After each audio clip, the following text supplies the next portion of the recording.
আমাদের ধারাবাহিক আলোচনা নতুন পর্ব শুরু হবে। পর্ব হচ্ছে কিতাবুত তালাক, তালাকের পর্ব। আমাদের ধারাবাহিক আলোচনা যে চলে আসছে বিষয়টি, সেটি হচ্ছে ফিকহুল মুআমালাত, আদান প্রদান, মানুষের সাথে লেনদেন, তার একটি পর্ব, গুরুত্বপূর্ণ পর্ব।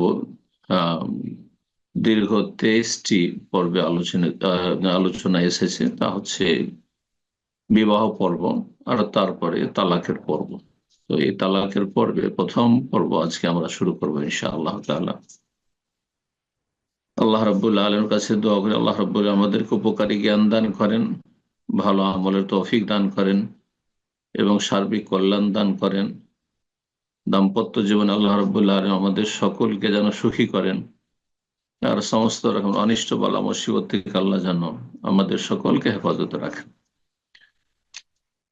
তো তালাকের পর্বে আজকে লেখক যে বিষয়গুলি নিয়ে আলোচনা করেছেন, বিষয়বস্তু হচ্ছে তালাকের হিকমত এবং তালাকের অধিকার এবং বিধান, তালাকের তত্ত্ব রহস্য কি, কেন তালাকের বিধান শরীয়তে রয়েছে, আর তালাকের মালিককে, অধিকার কার, তালাকের হুকুম কি। তো এই বিষয়গুলি ইনশাআল্লাহ তাআলা আমরা আলোচনার চেষ্টা করব। আল্লাহ রাব্বুল আলামিন যেন তৌফিক দান করে। প্রথমে যে বিষয়টি বলবো সেটি হচ্ছে তালাকের শাব্দিক এবং পারিভাষিক অর্থ। তালাক শব্দটি আরবি শব্দ। কোরআনে কারিমে এই তালাক শব্দ অনেকবারই এসেছে বিভিন্ন আকারে,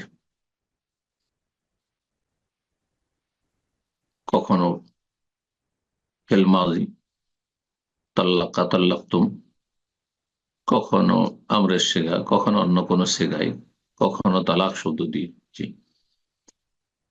তো এই তালাক শরীয়তের একটি সুস্পষ্ট বিধান এবং কোরআনে কারিমের একটি সূরার নাম হচ্ছে সূরাতুত তালাক, যেটি সবার জানা রয়েছে।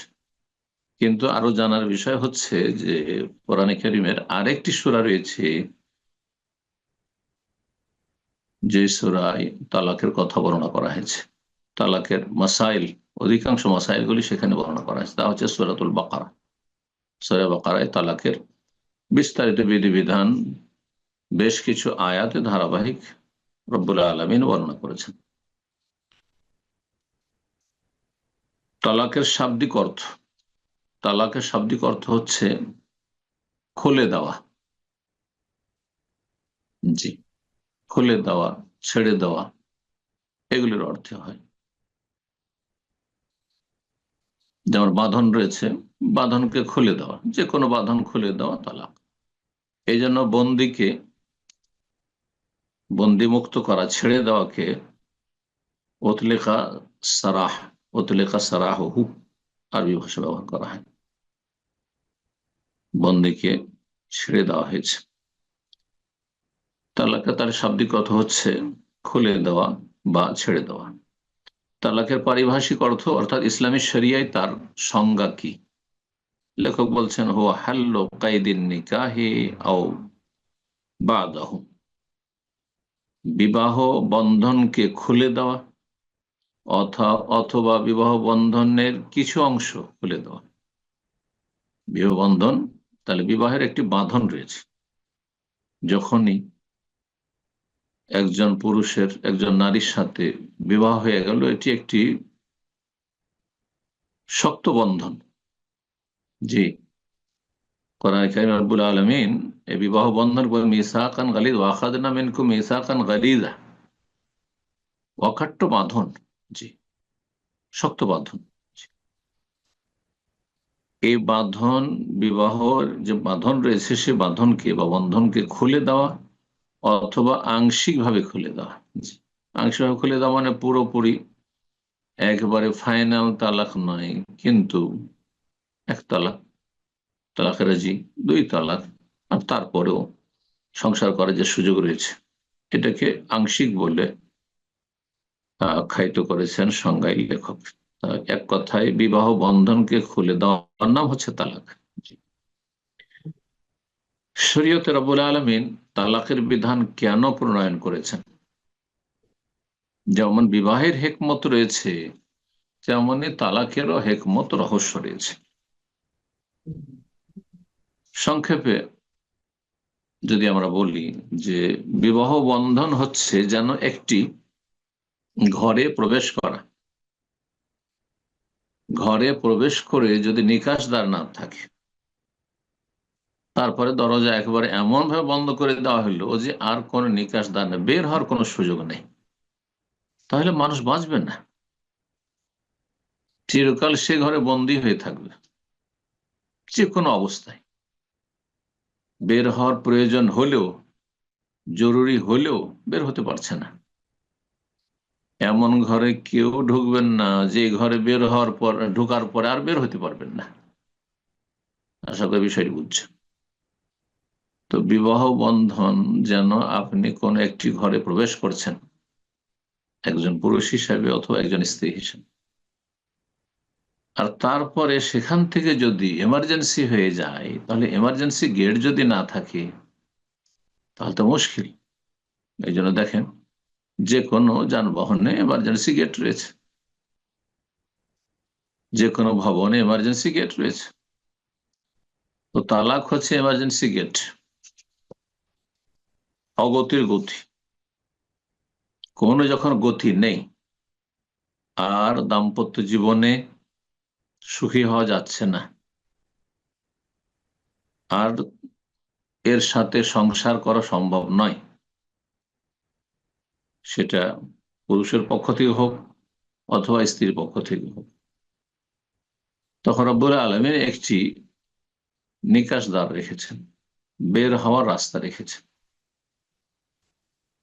এর বের হওয়ার রাস্তা যদি না থাকে, তাহলে দাম্পত্য জীবনে যখন এইরকম পরিস্থিতি তৈরি হবে যে আর একে নিয়ে সংসার করা যাচ্ছে না, স্বামী সংসার করতে পারছে না, অথবা স্ত্রী এই রকম, হ্যাঁ, অসৎ বদ চরিত্রের মানুষের সাথে সংসার করতে পারছে না, যদি এখান থেকে মুক্ত হওয়ার কোনো রাস্তা না থাকে, তাহলে দুটোর একটি হবে, হয় এতে থেকে মুক্তি পাওয়ার জন্য, রেহাই পাওয়ার জন্য কাউকে খুন করবে, একজন অপরজনকে খুন করবে, আর না হলে আত্মহত্যা করবে, এছাড়া কোনো উপায় নেই। আশা করি বিষয়টি বুঝতে পেরেছেন। লেখক যে কথাগুলি বলেছেন, আল্লাহ রাব্বুল আলামিন যে তার আসমানি বিধানে তালাকের বিধানকে প্রণয়ন করেছেন, এ সম্পর্কে বলছেন যে রব্বুল আলামিন শরীয়তে প্রণয়ন করেছেন বিবাহ বিধান। বিবাহের বিধান কিসের জন্য? যাতে করে দাম্পত্য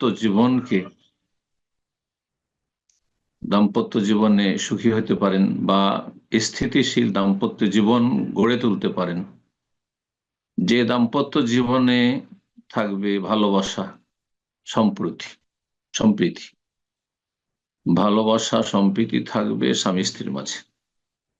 ভালোবাসা যদি না থাকে পরস্পরের প্রতি, তাহলে বসবাস করা, জীবনযাপন করা অসম্ভব। উভয় পক্ষ থেকে ভালোবাসা হইতে হবে, একে অপরকে চাইবে। আর একটি হিকমা হচ্ছে বিবাহের, যে একজন অপরজনের মাধ্যমে গুনাহ থেকে বাঁচবে। বিবাহের উদ্দেশ্য সম্পর্কে আমরা বিস্তারিত যখন আলোচনা করেছি, তখন এই বিষয়গুলি উল্লেখ করা হয়েছে যে স্বামী স্ত্রীর মাধ্যমে গুনাহ থেকে মুক্ত থাকবে, আর স্ত্রী স্বামীর মাধ্যমে গুনাহ থেকে মুক্ত থাকবে, একে অপরকে গুনাহ থেকে মুক্ত রাখবে। যদি গুনাহ থেকে বাঁচাতে সক্ষম না হয়, তাহলে বিবাহে কোনো ফায়দা হলো না, পাপের জীবন চলতে থাকলো। বিবাহের আরেকটি গুরুত্বপূর্ণ মহৎ উদ্দেশ্য হচ্ছে প্রজন্ম বৃদ্ধি। তাহলে মানুষ যদি বৈবাহিক সম্পর্ক স্থাপন না করে, তাহলে হারাম পথে যারও সন্তানের ছড়াছড়ি হবে পৃথিবীতে, আর না হলে একসময় মানব প্রজন্ম শেষ হয়ে যাবে। মানুষের শারীরিক চাহিদা রয়েছে, নরের নারীর দিকে, নারীর নরের দিকে। এই শারীরিক চাহিদা পূরণ করবে বৈবাহিক পবিত্র সম্পর্কের মাধ্যমে। এসব বিবাহের মহৎ উদ্দেশ্য। এই উদ্দেশ্যগুলি, এই ফায়দাগুলিতে যখন গোলযোগ দেখা যাবে, যে স্বামী স্ত্রীর মাঝে ভালোবাসা সম্প্রীতি থাকছে না, গুনাহ থেকে বাঁচতে পারছেন না, অথবা বিবাহ করেছেন ছেলে মেয়ে যাতে করে হবে এই আশা নিয়ে, সবাই তাই করে, না ছেলে মেয়ে হচ্ছে না, আপনার শারীরিক চাহিদা পূর্ণ হচ্ছে না, এক কথায় যখন অশান্তি দেখা যাবে দাম্পত্য জীবনে, বিভিন্ন কারণ অশান্তির হতে পারে, তার মধ্যে একটি হচ্ছে বেসাবাবে সুইয়ে খুলুক আহাদিস জাওজাইন, স্বামী স্ত্রী দুইজনের কোন একজনের বদ চরিত্রের কারণে, চরিত্রহীন, জেনাকারী জেনাকারিনী, অথবা কাফের মুরতাদ, বেনামাজি বেদিন, নাস্তিক, মুশরিক, কাফেরা বা কাফের ইত্যাদি, অথবা একজন অপরজনকে এমন ঘৃণা করে যে কেউ কাউকে দেখতেই পারে না, একসাথে বসবাস করা অসম্ভব হয়ে পড়েছে। এইরকম বিভিন্ন কারণে স্থায়ীভাবে বিরোধ দেখা দিয়েছে এই দাম্পত্য জীবনে, যার ফলে আর সংসার করা সম্ভব হচ্ছে না। এইরকম পরিস্থিতি যখন বিরাজ করবে, এই সময়গুলিতে, এই পরিস্থিতিগুলিতে আল্লাহ রাব্বুল আলামিন এই স্বামী স্ত্রী উভয়ের ওপর, হ্যাঁ, বিশেষ রহমতের বিধান প্রণয়ন করেছেন। তা হচ্ছে তালাকের মাধ্যমে রেহাই পাওয়া। তালাক না হলে আর আমি এই বিপদ থেকে রেহাই পাচ্ছি না। সূরা তালাকের প্রথম আয়াতে রব্বুল আলামিন ইরশাদ করছেন, ইয়া আইয়ুহান নবী, হে নবী মুহাম্মদ সাল্লাল্লাহু আলাইহি সাল্লামকে সম্বোধন করে আল্লাহ বলছেন। আল্লাহ রাব্বুল আলামিন কোরআনে কারিমে মুহাম্মদ সাল্লাল্লাহু আলাইহি সাল্লামকে ইয়া মুহাম্মদ বলে সম্বোধন করেননি। ইয়া আইয়ুহান নবী বা ইয়া আইয়ুহার রাসূল, এইভাবে ইয়া আইয়ুহাল মুজাম্মিল, ইয়া আইয়ুহাল মুদ্দাসসির। পক্ষান্তরে অন্যান্য নবী রাসূলদের ক্ষেত্রে আল্লাহর নাম ধরে সম্বোধন করেছেন। ইয়া মূসা ইন্নানি আনাল্লাহ ওয়া নাদাইনাহু আন ইয়া ইব্রাহিম, এইভাবে। কিন্তু নবী করিম সাল্লাল্লাহু আলাইহি সাল্লামকে আল্লাহ রাব্বুল আলামিন নবী রাসূল এই উপাধিগুলি দিয়ে সম্বোধন করেছেন। এর দ্বারা স্পষ্ট হয়ে ওঠে নবী সাল্লাল্লাহু আলাইহি ওয়াসাল্লামের মর্যাদা রব্বুল আলামিনের কাছে। ইয়া আইয়ুহান নবী, হে নবী, ইযা তাল্লাকতুমুন নিসা, যদি সরাসরি নবী সাল্লাল্লাহু সম্বোধন করা হয়েছে, কিন্তু তারপরে এক বচন নয়, বহু বচন দিয়ে আল্লাহ বলছেন, যখন তোমরা তালাক দেবে নারীদেরকে, উম্মতের সকল মানুষকে সম্বোধন করা হচ্ছে। তোমরা যখন স্ত্রীকে তালাক দেবে, ফাতাল্লিকুহুন্না লিইদ্দাতিহিন্না, তাদেরকে তালাক দেবে তাদের ইদ্যত কালে, লিইদ্দাতিহিন্না ওয়াক্তে ইদ্দাতিহিন্না, ইদ্যতের সময়কালে তালাক দেবে। যখন তখন তালাক দিয়ে দিলে হবে না, তালাক দিতে হবে এমন পবিত্রতায়, মাসিক থেকে পাক পবিত্র হওয়ার পরে এমন পবিত্রতায়, তোহর অবস্থায়, যে পবিত্রতায় স্বামী স্ত্রী মিলন হয়নি, যাতে করে গর্ভধারণের সম্ভাবনা না থাকে। এটি হচ্ছে সুন্নতি তালাক। ওয়া আহসুল ইদ্দাহ, এবং ইদ্যতের গণনা করবে তোমরা। ইদ্যত পার হইলো হইলো না, এমন না যে তালাক হলো আর বিবাহ দিয়ে বসলো, যেমন কোর্ট ম্যারেজ গুলিতে হচ্ছে, একজনের কাছ থেকে তালাক করালো আর সাথে সাথে ব্যাকডেট দিয়ে হারামখোর চরিত্রহীনরা, যারা হারাম জীবন যাপন করে, সাথে সাথে বিয়ে পড়িয়ে দিল। সমাজের লোকেরা কোনো অপরাধে ধরলো কোন মহিলা বা পুরুষকে, আর তারপরে তালাক করে দিয়ে সাথে সাথে যার সাথে ধরা পড়েছে তার সাথে বিয়ে পড়িয়ে দিল। হারাম না জায়েজ কাজ এসব। ও আহসুল ইদ্দাত, তোমার ইদ্যত গণনা করো। তাহলে ইদ্যতের বিধিবিধান বিস্তারিত রয়েছে। তালাক প্রাপ্তার ইদ্যত কি, বিধবার ইদ্যত কি, তালাক প্রাপ্তা যদি ঋতুবতী হয় তাহলে তার ইদ্যত কি, যদি ঋতুবতী না হয়, হ্যাঁ, নাবালিকা হয়, অথবা মাসিক ঋতু বন্ধ হয়ে গেছে, অথবা গর্ভবতী রয়েছে, হ্যাঁ, হামেল, তাহলে তার ইদ্যত কি, ইত্যাদি ইত্যাদি। তোমরা ইদ্যত গুলি গণনা করো। ওয়াত্তাকুল্লাহ রব্বাকুম, এবং তোমাদের রব আল্লাহ রব্বুল আলমিনকে ভয় করো। আল্লাহর ভয় থাকলে কখনো সত্যকে গোপন করবে না, হারামকে হালাল করে নেবে না, মিথ্যার আশ্রয় নেবে না। স্ত্রীকে রক্ষা করার বলছে না না না আমি তালাক দিইনি, আসলে তালাকের নিয়ত করিনি, হ্যাঁ, বা আমি তালাক বলিনি, ভুল বুঝেছে, না, সত্য কথা বলবে। লা তুখরিজুহুন বুয়ুতাহিন্না, এবং তোমরা স্ত্রীদেরকে তালাক দেওয়ার পরে নিজ বাড়ি থেকে বা তাদের ঘর থেকে তাদেরকে বের করে দেবেন না। তালাকের জি যদি হয়, এক তালাক দিয়েছেন অথবা দ্বিতীয় তালাক দিয়েছেন, তাহলে যতক্ষণ পর্যন্ত ইদ্যতে আছে ততক্ষণ বাড়ি থেকে বের করা জায়েজ নয়। জি, বাড়ি থেকে বেরিয়ে চলে যাওয়া জায়েজ নয়। আমাদের দেশের মহিলারা কি করে, স্বামী তালাক দিয়ে সাথে সাথে কাঁদতে কাঁদতে বাপের বাড়ি চলে গেল, অন্যায় কাজ। এতে হইলো কি যে আর ফিরে আসার সম্ভাবনা খুব কম থাকলো, দূরত্ব আরো বেশি বেড়ে যাবে। যতক্ষণ পর্যন্ত ফিরিয়ে নেওয়ার সুযোগ আছে কাছাকাছি থাকতে হবে, একই বাড়িতে একই ঘরে থাকতে হবে। তবে ফেরানোর যদি ইচ্ছা না থাকে তাহলে শারীরিক সম্পর্ক করবেন। তো বাড়ি থেকে আল্লাহ বের করতে নিষেধ করেছেন তালাকে রাজি অবস্থা, কিন্তু তালাকে বাইন যদি হয়ে যায়, 3 তালাক হয়ে যায়, তাহলে না, তখন চলে যাবে, তখন আর এই স্বামীর সাথে কোনো সম্পর্ক নেই, আর ফিরিয়ে নেওয়ার কোনো সুযোগ নেই। অথবা 1 তালাক 2 তালাক পরে ইদ্যুৎ পার হয়ে গেছে, ইদ্যুৎ পার হওয়ার পরে আর কেউ না, বেগানা হয়ে গেছে, তখন হিজাব করা ফরজ এবং তার বাড়ি থেকে চলে যাবে। আর তারাও নিজে ইচ্ছায় বেরিয়ে চলে যাবে না। 1 তালাক 2 তালাক এবং ইদ্যতের মধ্যে রয়েছে, ইদ্যত কাটাচ্ছে, স্বামীর বাড়িতে কাটাবে, যাতে করে নিজের ভুলের সংশোধনের সুযোগ হয় স্বামীর জন্য অথবা স্ত্রীর জন্য। চোখের সামনে থাকলে রাগ ঠান্ডা হয় স্বামীরও এবং স্ত্রীরও, বহুবার চিন্তা করবে কাছাকাছি রয়েছে, কিন্তু দূরে থাকলে আরো বেশি শত্রুতা বৃদ্ধি পাবে। আল্লাহ বলছেন যে নিজেরাও নারীরা বেরিয়ে চলে যাবে না স্বামীর বাড়ি থেকে তালাক দিলেই, ইল্লা ইয়াতিনে ফাহিশাতে মুবাইয়ানা, তাহলে সুস্পষ্ট বলছেন যে ইল্লা ইয়াতিনে ফাহিশাতে মুবাইয়ানা, তবে যদি সুস্পষ্ট কোনো অশ্লীলতায় লিপ্ত হয়ে যায়,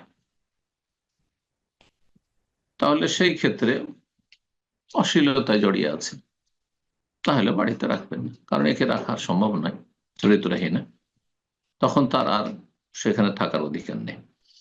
তিলকা হুদুদুল্লাহ, এ হচ্ছে আল্লাহ রাব্বুল সীমারেখা, আল্লাহর সীমানাকে রক্ষা করবে। ওমাইয়া তাআদ্দা হুদুদ আল্লাহ, আল্লাহর সীমানাকে যে অতিক্রম করবে, সীমা লঙ্ঘন করবে, ফাকাদ যালামা নাফসাহু, তারা নিজের অত্যাচার করে অন্যায় কাজ করবে। আল্লাহ বলছেন লা তাদরি, তুমি জানো না হে মানুষ, হে পুরুষ হে নারী, তুমি জানো না, লাআল্লাহ ইউহদিসু বাদা যালিকা আমরা, হতে পারে আল্লাহ রাব্বুল এরপরে কোনো একটি অবস্থা তৈরি করে দেবেন, যে অবস্থা স্বামীর জন্য অথবা স্ত্রীর জন্য কল্যাণকর হবে। হতে পারে বাড়িতে থাকার কারণে আবার মায়া হয়ে গেল স্বামীর অথবা স্ত্রীর, যার ফলে ফিরিয়ে নিল অথবা ফিরে আসলো, ভুল বুঝতে পারলো ইত্যাদি। আর একটি ক্ষেত্র, আয়াতের অর্থ ব্যাপক, যে তালাক যদি হয়েও যায় তাতে ভেঙে পড়বে না। লা তাদের, তুমি জানো না যে হতে পারে এই স্বামীর চাইতে আল্লাহ আরো ভালো স্বামী দেবেন। আল্লাহ আলেখা, আমরা হতে পারে আল্লাহ কোন এমন নতুন কিছু নিয়ে আসবেন তোমার জীবনে। এটা যেমন পুরুষকে বলা হচ্ছে, নারীকে বলা হচ্ছে, এতে সান্ত্বনা রয়েছে। তালাকের পরিস্থিতি তৈরি হয়ে গেলে অনেকে ভেঙে পড়ে, পুরুষও ভেঙে পড়ে, নারী ভেঙে পড়ে না, মোটেই না। যা কিছু হচ্ছে তাতে কল্যাণ রয়েছে, আমরা বুঝি আর না বুঝি। ওয়াসা আন তাকরাহু শাইআন ওয়া হুয়া খায়রুল লাকুম, সম্ভবত কোনো কিছুকে তুমি অপছন্দ করছো, মেনে নিতে পারছো না, কিন্তু তাতেই তোমাদের কল্যাণ রয়েছে, সেটা তোমাদের জন্য কল্যাণকর। ওয়াসা আন তুহিব্বু শাইআন, হতে পারো কোনো কিছুকে তুমি ভালোবাসছো, পছন্দ করছো, এমনটাই যেন হয়। ওয়া হুয়া শাররুল লাকুম, কিন্তু তাতে তোমাদের অনিষ্ট রয়েছে। আল্লাহু ইয়ালামু ওয়া আনতুম লা তা'লামুন, আল্লাহ বেশি জানেন, ভালো জানেন, তোমরা জানো না।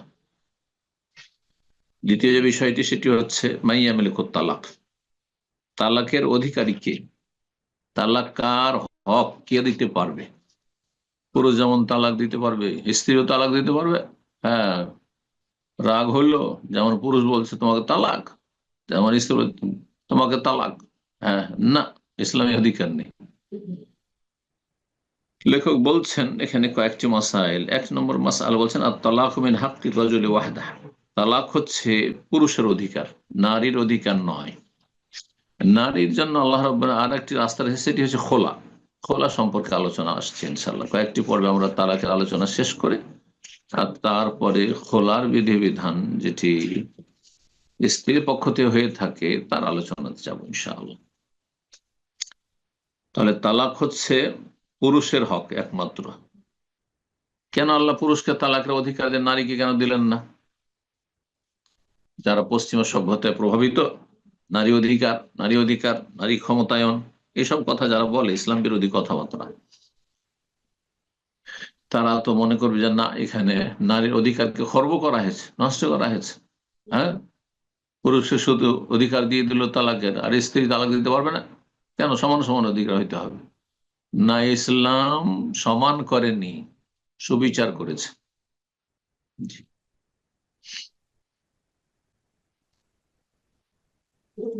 সমান আর সুবিচারে পার্থক্য রয়েছে। আল্লাহ মানুষকে সমান করেননি, সুতরাং সমান অধিকার কথাটি বাতিল কথা। তবে ন্যায্য অধিকার আর সুবিচার, ইনসাফ, এটি হচ্ছে শরীয়ত সম্মত কথা। পুরুষকে কেন তালাকের অধিকার দেওয়া হইল, লেখক বলছেন কয়েকটি কারণ। প্রথম কথা হচ্ছে যে স্ত্রীর তুলনায় স্বামী এই দাম্পত্য জীবনকে টিকিয়ে রাখার ক্ষেত্রে বেশি আগ্রহী হয়ে থাকে। নারী জাতি এত আবেগী যে একটুতে মনে করে যে না, থাকবো না, কিন্তু পুরুষরা এমনটা করবে না। দূরদর্শিতা তাদের মধ্যে বেশি রয়েছে, তারা এত বেশি আবেগী হয় না। এইভাবে আল্লাহ সৃষ্টি করেছেন। জি, এটি নারী জাতির মানহানি নয়, বরং এটি বাস্তবতা। আল্লাহ ইয়ালামান খালাক, আল্লাহ বলছেন যিনি সৃষ্টি করেন তিনি জানেন না যে কাকে কেমন ভাবে আল্লাহ সৃষ্টি করেছেন। কেন স্বামী চাইবে যে আমার সংসারটা যাতে টিকে থাকে যথাসাধ্য, সহজে সংসার ভাঙতে দেব না, তুলনা স্ত্রীর তুলনায় স্বামী বেশি চাইবে। বলছেন আল্লাতী আনফাকা ফি সাবিলিহাল মাল, কারণ স্বামী বিবাহের জন্য ধন সম্পদ ব্যয় করেছে। তাহলে শরীয়তের বিধান কি? শরীয়তের বিধান হচ্ছে যে স্বামী খরচ করবে।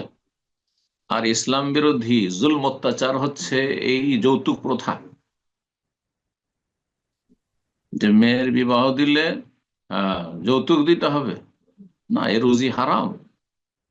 যারা যৌতুক নিচ্ছেন তাদের জীবনে কোনো সুখ শান্তি হবে না, ভালো করে শুনে রাখেন, এ হারাম খেয়ে তাদের সন্তান কখনো নেক হবে না, এই হারাম বিবাহ বন্ধনের মাধ্যমে।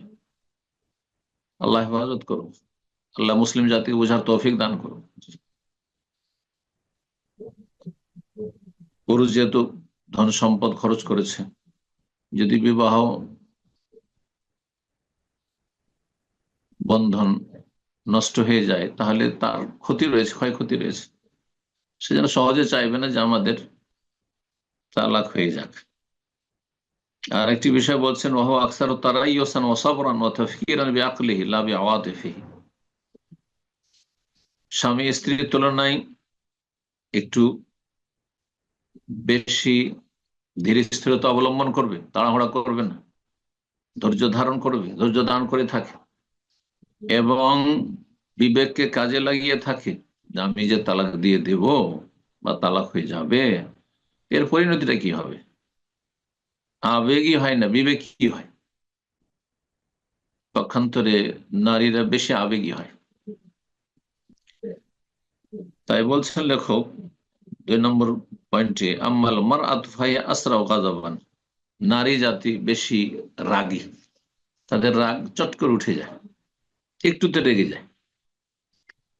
ওয়া আকাল্লু ইহতিমালান, আর কোনো কষ্ট হলে বরদাস্ত করতে কম পারে, বরদাস্তের শক্তি তাদের কম।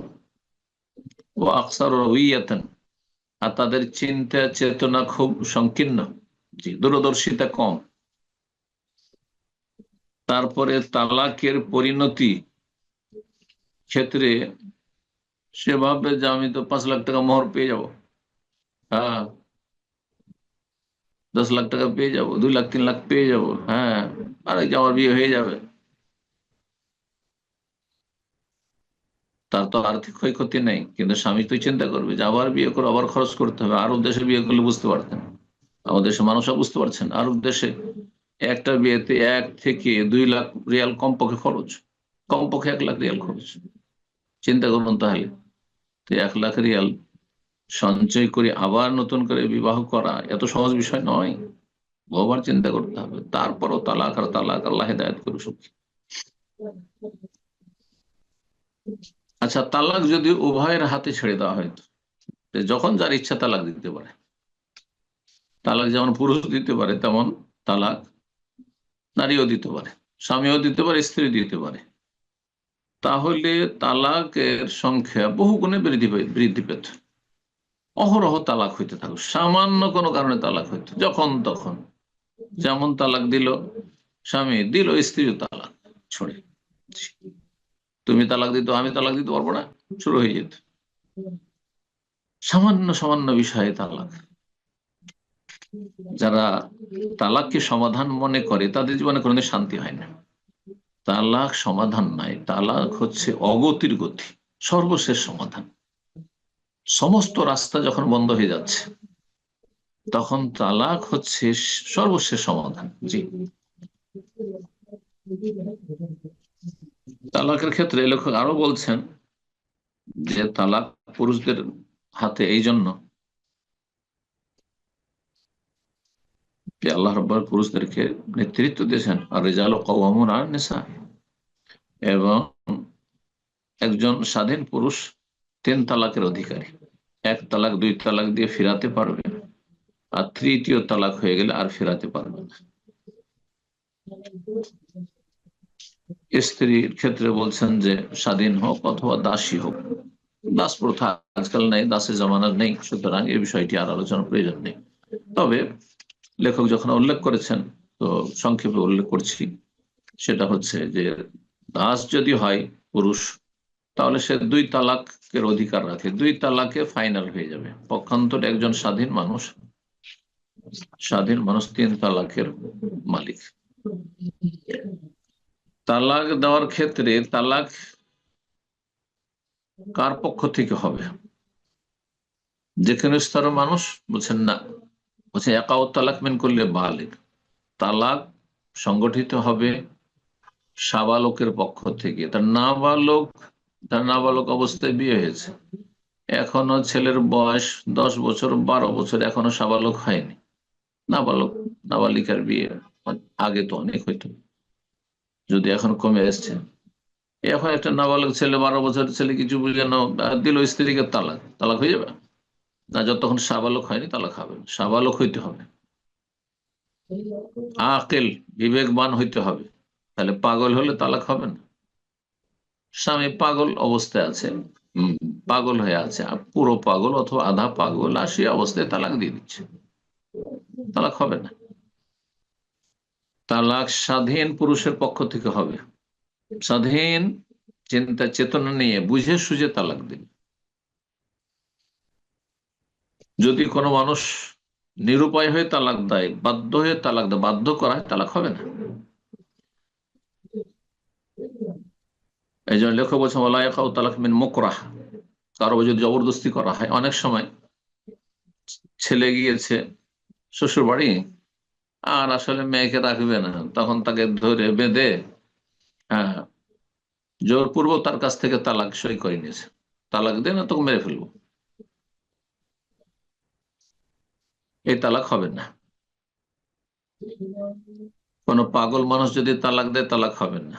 নেশাগ্রস্ত অবস্থায়, হ্যাঁ, মদ্যপ ব্যক্তি, মদখোর, মদ খেয়ে নেশাগ্রস্ত হয়ে রয়েছে, তালাক দিয়ে তালাক হবে না। লা ইয়াকিলু মা ইয়াকুল, কি বলছে সে বুঝেই না। রাগের অবস্থায় তালাক হবে কি না, অনেকেই সুবিধাবাদী, হ্যাঁ আমি খুব রেগেছিলাম, কিছু বুঝছিলাম না, তালাক দিয়েছি, এসব কথা অনেকে বলে থাকেন। আমাদের কাছে যখন মাসলা মাসাইল গুলি আসে, মানুষের ফতোয়া আসে, তখন বুঝতে পারি তালাক মানুষকে খুশির অবস্থায় দেয় না, রেগেই দেয়।